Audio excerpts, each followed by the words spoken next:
कल Monday night raw में हमने देखा कि कैसे सीएम पंक ने बहुत ज्यादा पर्सनल होके रोमन रेंस के फादर के बारे में कमेंट किया। तो अब इसके बाद से एक नई दिशा में जो बातें हैं वो होना शुरू हो चुकी हैं, जो कि वैसे तो इस बंदे के बारे में हो ही रही है, लेकिन अब उसको ज्यादा बोलने का लॉजिक बनता है क्योंकि इसके लिए आपको जाना पड़ेगा रेसलमेनिया 40 में। जब हमने रेसलमेनिया की वो किक ऑफ देखा था जहां पे Cody Rhodes, Seth Rollins, Roman Reigns, rock थे, तो इस टाइम पे कोडी रोड्स ने रोमन रेंस की फैमिली के बारे में बोला था, तो रॉक ने बोला था कि if you are talking about his family you are talking about my family. और इस बार तो जो बात बोली है कोडी रोड्स की बात से अगर बोलोगे, से कंपेयर करोगे, तो भाई सीएम पंक ने तो कुछ नेक्स्ट लेवल की चीज ही बोल दिया। तो क्या डब्ल्यूडब्ल्यू का ये प्लग है ऐसे रॉक को लेके आने का? और सेंस इसलिए भी बनता है क्योंकि जब भाई लास्ट ईयर एलिमिनेशन चेंबर के लिए लेके आ सकते हैं रॉक को सिर्फ एक शो की टिकट सेल को बूस्ट करने के लिए, और इस बार तो ये रेसलमेनिया की बात हो रही है। मैंने आपको बताया था कि डब्ल्यूडब्ल्यू हर साल कंपेयर भी करते हैं कि तब कितने टिकट बिक गई या फिर कितने पैसों की बिक गई। तो इस बार डब्ल्यूडब्ल्यू 7-8 हज़ार के आसपास जो टिकट्स हैं वो पीछे है। अब क्योंकि ये पूरा एक बिजनेस ड्रिवन डिसीजन होने वाला है, तो इसमें एक छोटी सी स्टोरी ऐसे देके डब्ल्यूडब्ल्यू ये काम कर भी सकती है, लेकिन इस बारे में हम ज्यादा कुछ बोल नहीं सकते क्योंकि अगर कोई ऐसी चीज डब्ल्यूडब्ल्यू प्लान करेगी, पहली बात तो बहुत ही लास्ट मोमेंट के लिए होगा। जैसे लास्ट ईयर भी रॉक आने वाले थे, वो बिल्कुल भी नहीं लग रहा था, वो तो रॉक के इन्वॉल्वमेंट की वजह से फिर हमको ये भी लगने लग गया कि क्या पता उनका रेसलमेनिया में मैच हो सकता है। और उस टाइम पे मेल्जर चीचा नहीं बोला था भैया रॉक का मैच नहीं होगा रेसलमेनिया में, और उसके बाद वो हुआ भी नहीं। तो क्या पता डब्ल्यूडब्ल्यू कुछ एक्सपेरिमेंट तो इसको एक्सपेरिमेंट ही बोलना चाहिए वैसे, क्योंकि जिस हिसाब से लास्ट ईयर डब्ल्यूडब्ल्यू ने किया, अब ऐसा नहीं है कि डब्ल्यूडब्ल्यू मतलब समझ रहे हो वो पूरी सिचुएशन कैसी क्रिएट हो गई थी कि रॉक के ऊपर कितनी गालियां पड़ गई थी, लेकिन फिर बाद में पता चला भाई ये तो इनका कुछ अलग ही था। तो देखते हैं डब्ल्यूडब्ल्यू क्या करती है, बट लॉजिक तो बन रहा है यहाँ पे आने का। अब अगर डब्ल्यूडब्ल्यू का ये डिसीजन है तो फिर वो आएंगे, वरना ये कोई ऐसी बात नहीं है जो कि नेगोशिएट हो रही हो इस पॉइंट पे, शायद डब्ल्यूडब्ल्यू ने डिसाइड कर लिया होगा। और वेलकम है आपका वॉइस ऑफ रेसलिंग के ही एपिसोड में। खैर, और सबसे पहले आपको होली की हार्दिक शुभकामनाएं। आज की वीडियो डिले है, ऑब्वियसली रीज़न आपको पता ही होगा, मतलब देखो कोई भी डे ऑफ नहीं होता, ये बात आपको रेसल चैटर चैनल पे माननी पड़ेगी। तो आई होप आपने होली अच्छे से सेलिब्रेट कर ली होगी, और बहुत सारे लोग तो अभी भी कर रहे होंगे क्योंकि बहुतों की होली 2-3 बाद तक भी चलती है, मतलब वो होश में तब आते हैं। समझ रहे होगे आप लोग मैं क्या कहना चाह रहा हूँ। तो जो भी है, जैसे भी सेलिब्रेशन अपना करो, कुल मिला के खुश रहना चाहिए और दूसरों को मुश्किल में नहीं डालना चाहिए। और इतना ज़्यादा ज्ञान मैं अब देने नहीं वाला इसके बारे में, ठीक है? तो मस्त अपना सेलिब्रेट करो। अब सबसे पहले उस मैच के बारे में बात करते हैं जिसके बारे में PW इनसाइडर ने बात कर ली है। और भाई ड्रू मैकिंटायर के फैंस तो पागल ही हो जाएंगे सुन के।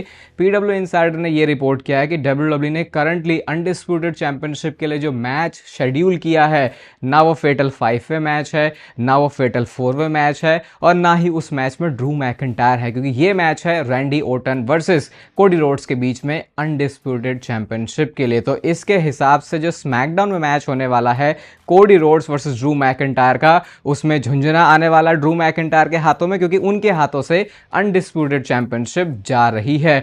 बहुत ज़्यादा मतलब अजीब ये सोचना है कि ड्रू मैकिंटायर को फिर तुमने क्या बस एक मोहरे की तरह रखा था। और सोचो हम Randy Orton versus Cody Rhodes के मैच ही कब से डिमांड कर रहे हैं, इससे ज़्यादा नीच हरकत करके क्या डब्ल्यूडब्ल्यू हमें मैच दे सकती थी? अब अगर आप इसे दूसरे नज़रिए से सोचो तो ऐसे भी देख सकते हो कि कोडी रोड्स को तो टाइटल कभी हारना ही नहीं था, वो तो डब्ल्यूडब्ल्यू ने बीच में टाइटल हरवा के ड्रू को देके एक ट्विस्ट डाल दिया। तो अगर ऐसे पॉजिटिव पर्सपेक्टिव से देखोगे तो वो भी देखने वाली चीज़ है, लेकिन फिर मतलब अजीब लगता है कि वो ड्रू मैकिंटायर है भाई, वो कोई ऐसा मिड कार्ड वाला सुपरस्टार नहीं है, लोअर कार्ड वाला सुपरस्टार नहीं जिसके ऊपर तुमने एहसान कर दिया।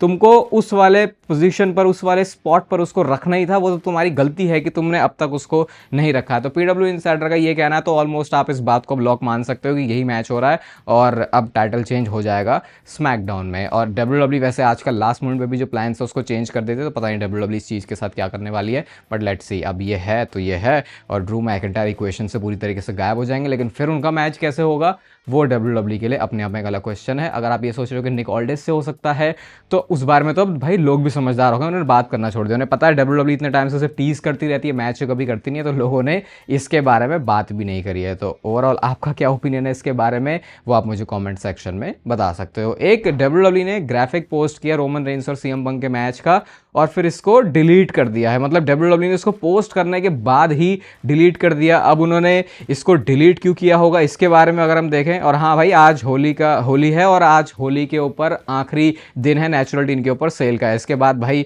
जो 20% सीधा ऑफ चला था इतने दिनों से वो ऑफ हो जाएगा। तो आज आपके पास लास्ट मौका है, भर भर के अपना स्टैक पूरा कर लेना। आरपंत वाला कोड लगाओगे तो आपको सीधा 20% ऑफ मिल जाएगा। स्पेशली प्रोटीन की मैं इसलिए बात करता हूँ क्योंकि वो थोड़ा एक महंगा प्रोडक्ट हो जाता है खरीदने के लिए। तो प्रीमियम चीज़ को अगर आपको सस्ते दामों में मिल रही हो तो फिर उस मौके को बिल्कुल नहीं भूलना चाहिए। आज आखिरी दिन है तो इसलिए आपको रिमाइंड कर रहा हूँ। अब इस पोस्टर के डिलीट होने के पीछे रीज़न तो देखो, अब ट्रिपल एच ने भी इसको पोस्ट किया था, WWE ने भी इसको पोस्ट किया था, लेकिन इसके बाद ये सारे ही अकाउंट से डिलीट हो गया है। ऐसा देख के तो मुझे कुछ लगा नहीं इसमें कि डिलीट होने जैसी चीज़ थी। हाँ लेकिन अगर मैं इस ग्राफिक की बात करूँ तो मुझे थोड़ा सा ये थीम से ऑफ लगा। ये नहीं बोलूँगा कि ग्राफिक बेकार है, और मुझे लगता नहीं कि बेकार होने के रीज़न की वजह से डिलीट होगा, क्योंकि अगर ये बेकार होने के रीज़न की वजह से डिलीट होता तो कभी पोस्ट ही नहीं होता। लेकिन ये थीम इसकी थोड़ी सी मुझे अलग लगी, पता नहीं क्या रीज़न है इसके पीछे। क्या WWE इसको रिवाइज करने वाली है? मैच तो ये हो रहा है ऑब्वियसली, ऐसा नहीं कि मैच नहीं हो रहा, लेकिन WWE की कुछ तो खुरापात है, पता नहीं इनकी स्टोरी लाइन सही नहीं चल रही। तो फिर इस बारे में आप क्या ही इतना क्वेश्चन करोगे फिर। और बाकी जो कल कमेंट किया CM पंक ने रोमन रेंज के बारे में, इसके ऊपर ज़िला फाटो का कमेंट आया और ज़िला फाटो बोलते हैं कि वो थप्पड़ मारेंगे CM पंक को। किस वजह से? जो बातें CM पंक ने रोमन रेंज को बोली हैं जब भी वो CM पंक को देखने वाले हैं। तो ये ज़िला फाटो ने बोल दिया है। हाँ ज़िला फाटो तक तो चलो ये बात पहुंच गई है, लेकिन क्या ये बात रॉक तक भी पहुंची है? ये इंटरेस्टिंग होगा देखना। और मैं कल की मंडे नाइट रॉ के बाद अब इस चीज़ को फील कर पा रहा हूँ, भाई इस चीज़ ने कितना मस्त बना दिया रोमन रेंज और CM पंक की फ्यूड को। अभी चिपके रहना इस फ्यूड के बारे में, एक बड़ी मस्त बात आपको मैं और बताने वाला हूँ। बाकी मैंने क्या इस बारे में चैनल पर बताया था या फिर नहीं?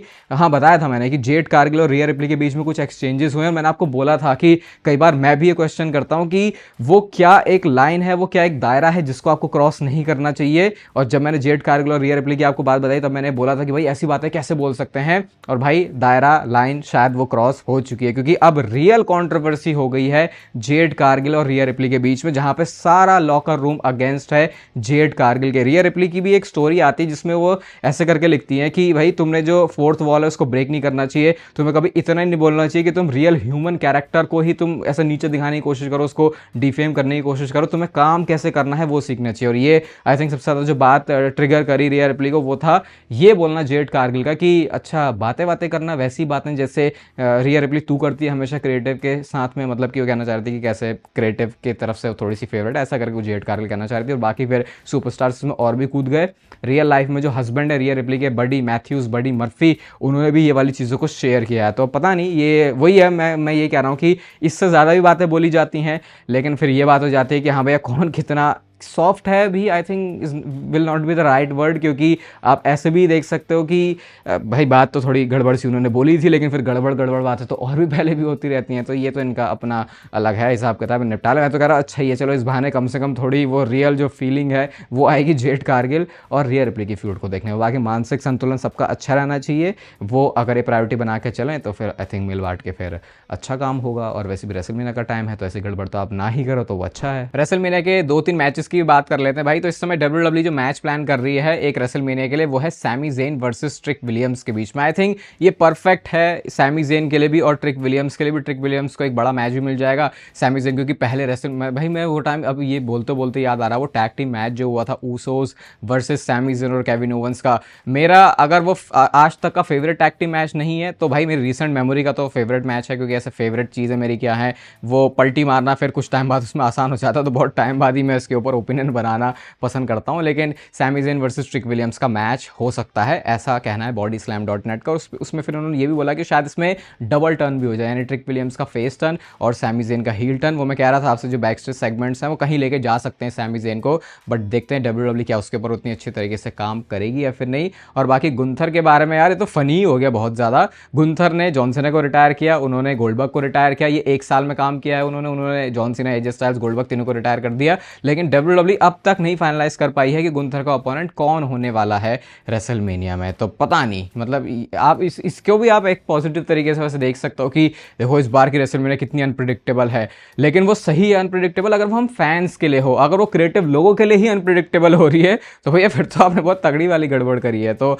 अब तो टाइम भी ज़्यादा नहीं रह गया, हम हर हफ्ते ही अब ये सोच के चल सकते हैं कि इस हफ्ते हमको पता चल जाएगा कि रेसलमेनिया में किसका क्या मैच होगा। क्योंकि जितने आपके हफ्ते पास आ रहे हैं फिर तो रेसलमेनिया ही पास आ जाती है, और रेसलमेनिया के मैच मैचेस को बिल्ड करने के लिए आपको टाइम चाहिए होता है। चलो एटलीस्ट डब्ल्यूडब्ल्यू ने रोमन रेंस और सीएम पंक के इस बड़े मैच के लिए गड़बड़ नहीं करी, वरना इसमें भी गड़बड़ कर देते तो फिर हम ऐसे हाथ पे हाथ बांध के यही देख रहे होते कि यार कौन सा वो मैच होगा रेसलमेनिया में जिसके लिए हम अभी से फील करें। अब देखो उस मंडे नाइट रॉ के सेगमेंट से क्या मस्त फीलिंग आ रही है रोमन रेंस और सीएम पंक के लिए। मैंने कुछ कमेंट भी देखे थे जहाँ पे, नहीं चलो इसके बारे में अभी आगे बात कर लेंगे, पहले बात करते हैं पॉल हेमन के बारे में। तो एलए नाइट ने अपने ट्विटर अकाउंट पे, आई थिंक इंस्टाग्राम पे भी पोस्ट करी है उन्होंने, ये वीडियो पोस्ट की जहाँ पे वो एम्बुलेंस चला रहे हैं और बड़े ही मस्त तरीके से टैग करते हुए लिखते हैं पॉल हेमन को, कहते हैं let's go for a spin. अब फनी बात ये है कि एम्बुलेंस में वो जा रहे हैं, अब डेफिनेटली लोकल मेडिकल फैसिलिटी तो वो नहीं पहुंच पाए होंगे क्योंकि भाई एलए नाइट उसको चला रहे हैं, तो फिर मतलब क्या किया एलए नाइट ने पॉल हेमन के साथ, वो फनी है। और अब देखो क्या मस्त चीज़ हो गई यहाँ पे, जैसे लास्ट हफ्ते मंडे नाइट रॉ में जब आए थे पॉल हेमन तो वो ब्रॉक लेसनर के साथ थे, अब जब ब्रॉक लेसनर नेक्स्ट आएंगे तो पॉल हेमन साथ में होगा नहीं, क्योंकि जिस तरीके से उनकी बैंड बजाई, या हो सकता है पॉल हेमन हो भी तो पूरा पॉल हेमन तो नहीं होगा, टूटा फूटा पॉल हेमन होगा। तो भाई अब यहाँ से तो दो ही चीज़ें लगनी है सेथ रॉलिंस के लिए, या तो Brock Lesnar versus Seth Rollins का मैच है। एक पॉइंट पे हम कह रहे थे कि इसको स्पेकुलेशन की तरह लो, लेकिन अब जैसे हमने मंडे नाइट रॉ में देखा ये लेजिट पॉसिबिलिटी लग रही है कि Seth Rollins versus Brock Lesnar का मैच होगा इस साल की रेसलमेनिया में। और अगर ये नहीं हो रहा तो फिर आप बोल सकते हो सेथ रॉलिंस के सामने लास्ट मोमेंट पे वो ब्रॉन ब्रेकर को लेके आएंगे। एक तो आजकल डब्ल्यूडब्ल्यू प्लान्स भी इतने चेंज कर रही है कि जो डर्ट शीट्स हैं वो कब क्या रिपोर्ट करते हैं और उसके एक ही दिन बाद और एक ही हफ्ते में तो पूरी कहानी ही चेंज हो जाती है।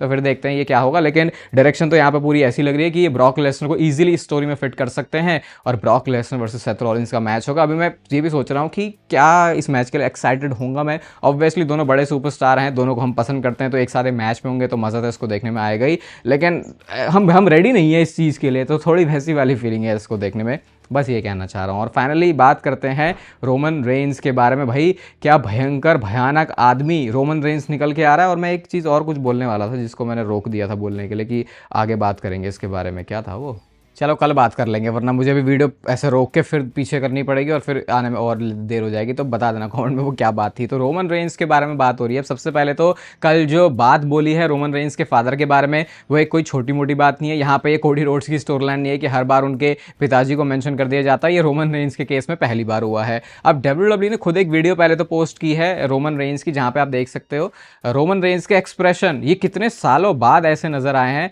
लास्ट टाइम जब हम ऐसा रोमन रेंस को देख रहे थे, मैं तो बोलूँगा पिछले साल की बिल्ड में भी ऐसा रोमन रेंस का कैरेक्टर वर्क मेरे को तो नहीं लगा था, वो तभी था जब रोमन रेंस के पास में चैंपियनशिप थी। और यहाँ पे कैप्शन भी डब्ल्यूडब्ल्यू ने कितना इंटरेस्टिंग लिखा है, Roman Reigns is about to enter that zone, और साथ में उन्होंने वो शॉक होने वाली जो इमोजी है उसको भी लगाया है। फिर एक फैन कैम से मैं आपको फोटो दिखा देता हूँ जहाँ पे लोग कैप्चर कर रहे हैं रोमन रेंस को कि भाई देखो कैसे बंदा जो है गुस्से में जा रहा है। और इसके बाद जब बात हो रही है उस जोन की, तो यहाँ पे किस जोन की बात हो रही है, उस जोन की बात हो रही है जब रोमन रेंस बहुत ही ज्यादा एक हरामी किस्म का आदमी हुआ करता था, स्पेशली उनके हील कैरेक्टर में। चाहे आप 2020 की बात कर लो, 2021 की बात कर लो, वो टाइम जब वो केविन ओवेंस के पीछे पड़े हुए थे, उन्होंने अपने भाइयों को नहीं छोड़ा था अपने खुद के फायदे के लिए, कैसे उन्होंने अपनी फैमिली को भी ताक पे लगा दिया था और उनके नज़र से उनकी जो फैमिली थी वो उसके लिए सब कुछ कर रहे हैं, लेकिन वो बहुत ही सेल्फिश थे। वो वाले रोमन रेंस की यहाँ पे बात हो रही है। लास्ट में आते आते रोमन रेंस के पास जब चैंपियनशिप थी तब तक भी मैं बोलूंगा जैसे उन्होंने प्रोमोस कट किए सेथ रॉलिंस के लिए, तो जब रोमन रेंस की उस वाली साइड को जगाने की कोशिश करी जा रही है और शायद वो वाला जो रोमन रेंस है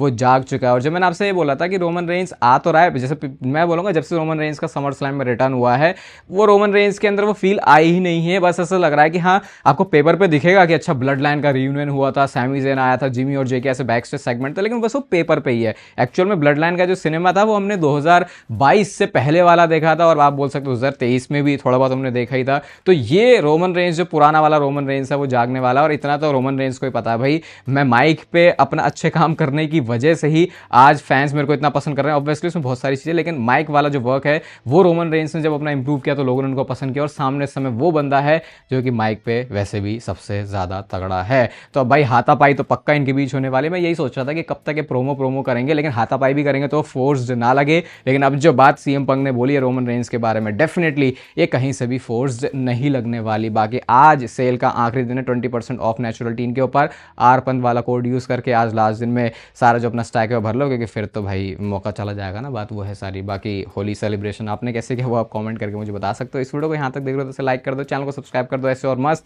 डब्ल्यूडब्ल्यूई से रिलेटेड कंटेंट के लिए। बाकी तब तक फिर लेते रहो ज़िंदगी के मज़े।